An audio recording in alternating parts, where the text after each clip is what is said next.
tá com preguiça, menina? Tu tá com preguiça? É? Esse bebê tá muito preguiçoso. Acorda direito, bebê. O que tu tá fazendo, bebezinho? O que tu tá fazendo?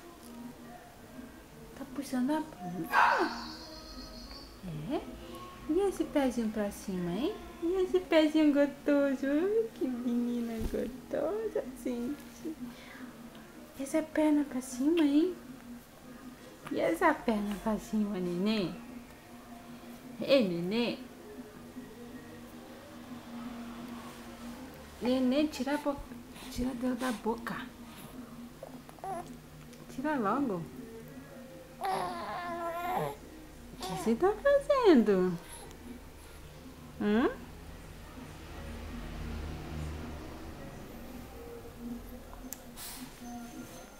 Ah, já pegando o pezinho, ó. Ai, que gostoso. Essa semana ela começou a fazer isso. Pegar no pezinho, ó. Ai, que gostoso esse pezinho, gente.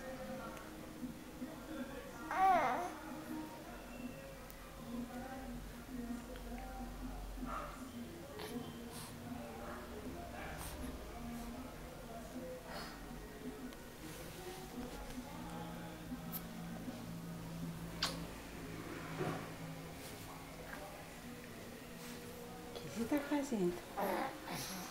Hã? O que você tá fazendo? Não acredito. Sério? Sério que eu tô ouvindo? É?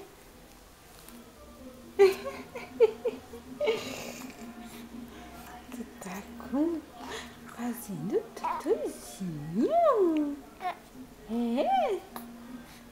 É mesmo, criançona?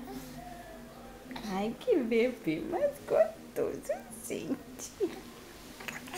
Olha, pegando o pezinho já. Começou a fazer isso ontem. Completou 4 meses e já começa a pegar no pezinho. Isso não é graça, gente. Isso não é gracinha.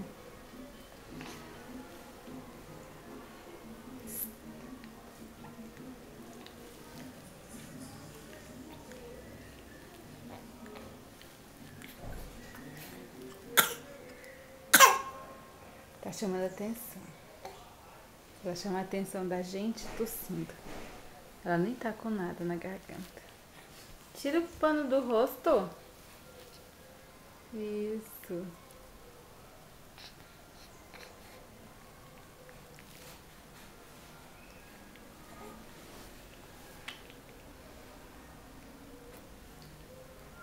Olha essas pernas gostosas. Ai, que perna gostosa.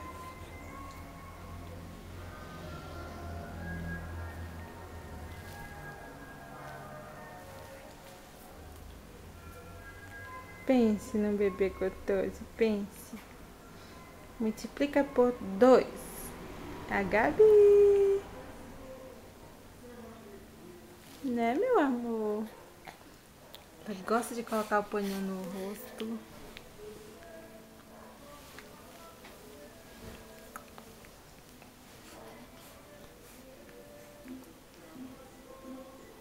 Esses pezinhos não param.